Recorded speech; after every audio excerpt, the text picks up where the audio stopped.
na din. Kasi actually, kaya sabi kong medyo. Kasi may balak akong gawin dito sa side na to eh. Alam niyo yung WPC, yung pang wall na pang design, WPC siya na parang wood type ganyan. Dito ko balak ilagay yun. Dito sa side na to. Parang kasi ito yung magiging accent wall eh. So ngayon, etong mga ginamit ko dito, hindi naman ako bumili na. Ito kasi ay dating room to ni Janine. Dito siya natutulog. Dito rin nakalagay yung mga ano namin, lagay ng cabinet. Lagay ng damit. So, ang ginawa ko is pinersonalize ko na yung mga damit ni Janine, kanya lang, cabinet niya, kanya lang. And then, yung amin lang. So, ngayon, inayos ko lang, pinilit kong pagkasyahin. And then, isa pa, mas malaki itong room na ito compared dun sa room namin dun, na ang liit-liit. Eh kami, tatlo kami, katabi namin si Raven dito kasi queen size naman to, malaki. Malaki nito, halos malaki pa to dun sa sinakop nito, kalahati ng room namin. So, eto naman, kinuha ko lang ito sa boutique kasi dapat ito yung i-decor ko noon sa boutique. Etong wallpaper, actually hindi siya paper, wall plastic. Parang made of plastic siya or I don't know if WPC ang material niya. Tapos, ito namang lamp na yan is kinuha ko lang din sa boutique yan. Kung maalala nyo, yan yung merong kasamang butterfly. Pero yung butterfly is nilagay ko naman doon sa misala na. Nagbawas ako sa boutique ng mga decors kasi ang dami ng decor. Di ko na alam paano ko i-redesign. So, ngayon, ganyan yung ginawa ko. Tapos, iba-ibang sizes of wall. Iba-ibang sizes of frames. Na kasi hindi naman nauso rin yung masyadong well-coordinated na frames, na masyado ng ano. Mas maganda talaga yung ngayon is medyo abstraction yung dating na parang pinagsasama-sama mo yung ibang shapes, iba't ibang shapes. So, ayun lang naman. Ayan, ang lola ninyo. And then, ayan, iba-ibang shapes. So, ayun lang naman. Nilagyan ko din pala ng light dito sa may dito para ang ganda niyan tignan, 'di ba? Halimbawa pag sa camera nakita mo, ang ganda, 'di ba, kapag merong pailaw. Ako kasi ang hilig ko sa lights, sobrang hilig ko sa ilaw. Kumpleto ako. Tapos eto bala ko dito kasi lagyan ng WPC. Kaya kung tutuusin, hindi pa rin ito yung final. Kahit dun sa baba, gusto ko mag-renovate. Nagkaroon ng budget bago magpasko, sana mapaayos ko yun. Okay. Ako lang lahat ang gumagawa niyan. Ako lang ang nagtornilyo lahat niyan. Tinurnilyo ko yan. Yan. Hindi halata masyado.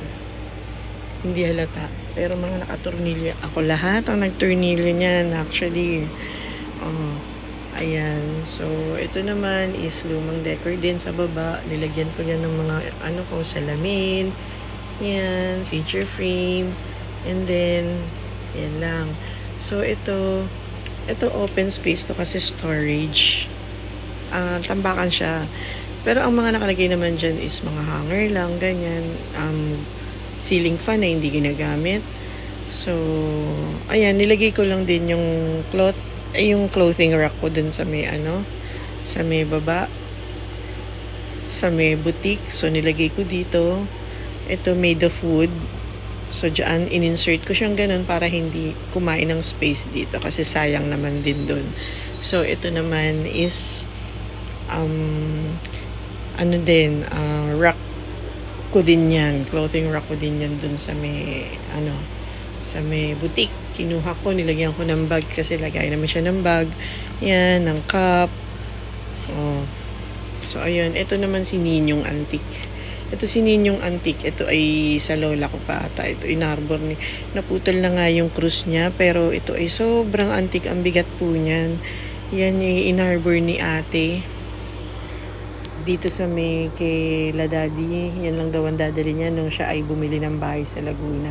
Di siya nagdala ng kahit anong gamit. Yan lang ang inarbor niya. Pero nung nag-convert siya to Christian, from Catholic to Christian, ibinalik niya rito. So ako naman yung kumuha. Ayan, ito display ko rin yan. Ayan. So, ito, nasa boutique din to. So doon ay nilagyan ko lang yan ng mga display. Pero dito nagkaroon siya ng used. 'Di ba? Naging very useful siya dito kasi nilagyan ko siya ng mga product na ginagamit kong beauty products. Ayan. Ganyan. So ayan lang naman.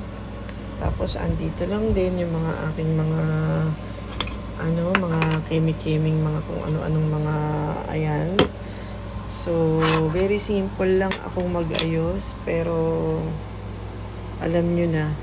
So eto naman nasa sala ito. Nasa sala yan. Kinuha ko para maging bagay siya dito. Dito sa may lagayan to ni Papa Bibs ng damit. At saka ni Raven. Ayan, magulo pa. Kasi itong Raven na to, kaya laging nagugulo yan, tinutupi ko. Kinukuha siya lagi ng damit dyan. Palit siya ng palit ng damit. So, ayan lang naman. And then, eto yan, nilagyan ko rin ng mga bags ko. Yan, kasi kinuha ko rin sa boutique yan. Sobrang dami na kasi ng rack dun sa boutique. So, kinuha ko na siya para magkaroon naman din dito ng use. Yan. Ganyan ako mag-ayos. Gusto ko talaga may touch of aesthetics. Something, So, ayan.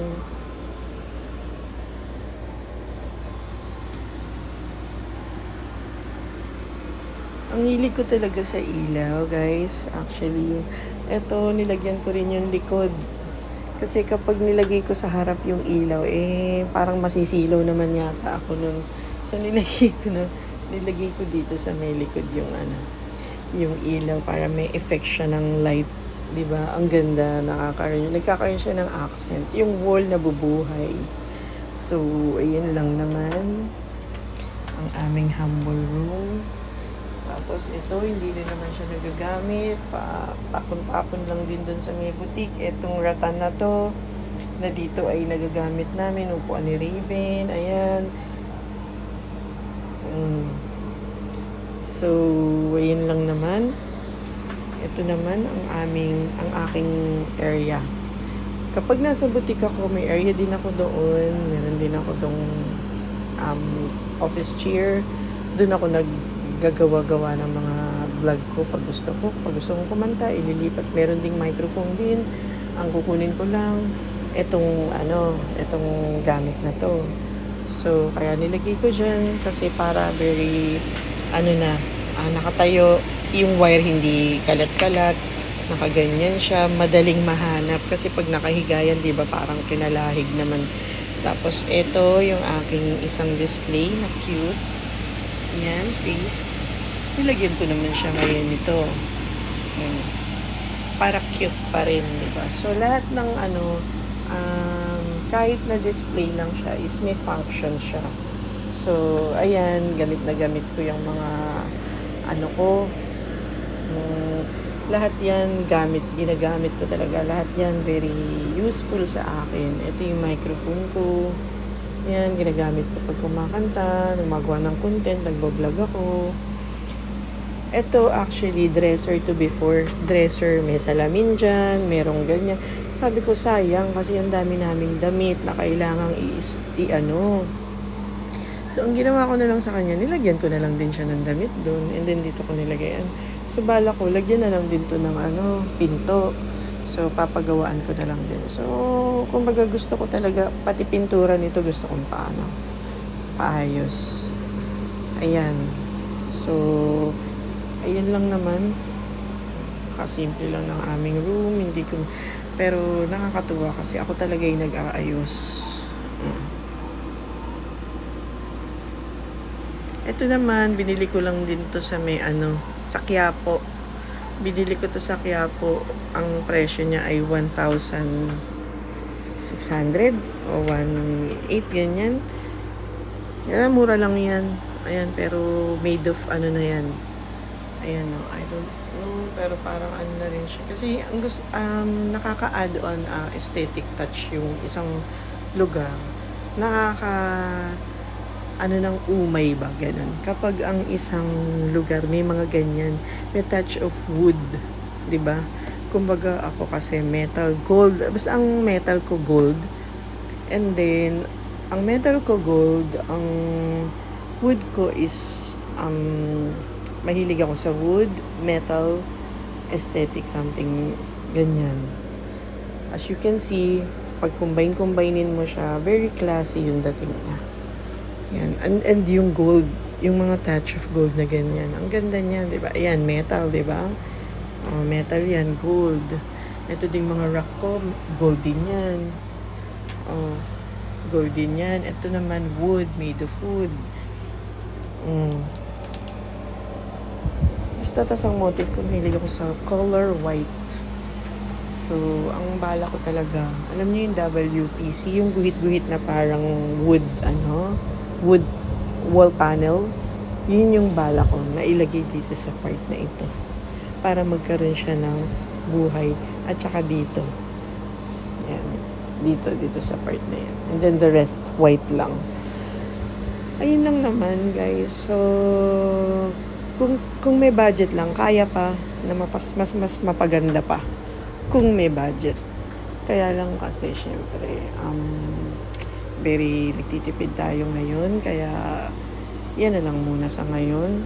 Yan lang ang aming room. Pinakita kahit hindi naman ganun kaganda. Yun. Proud lang ako kasi ako yung nag-ayos niyan. Ako yung nag-decor niyan. Ako yung nag-design niyan. Ako yung nag-arrange ng gamit ko. Lahat ako. Even si Biboy hindi nakikialam sa akin sa pag-aayos. Basta pag may gusto lang ako, papabuhat ko. Pero pag nag-trip ako, ayan, ay nako, sabi ko sa inyo, andyang tornilyohin ko yan. Yan. I am, a jack of all trades. Alam mo yung jack of all trades? Pang kalahatan ako. Kahit saan mo ako ilagay, pwede. Yan. Actually, may kulang pa. Gusto ko rin meron ding ilaw dito. Gusto ko yung mga sulok na ilaw, ganun.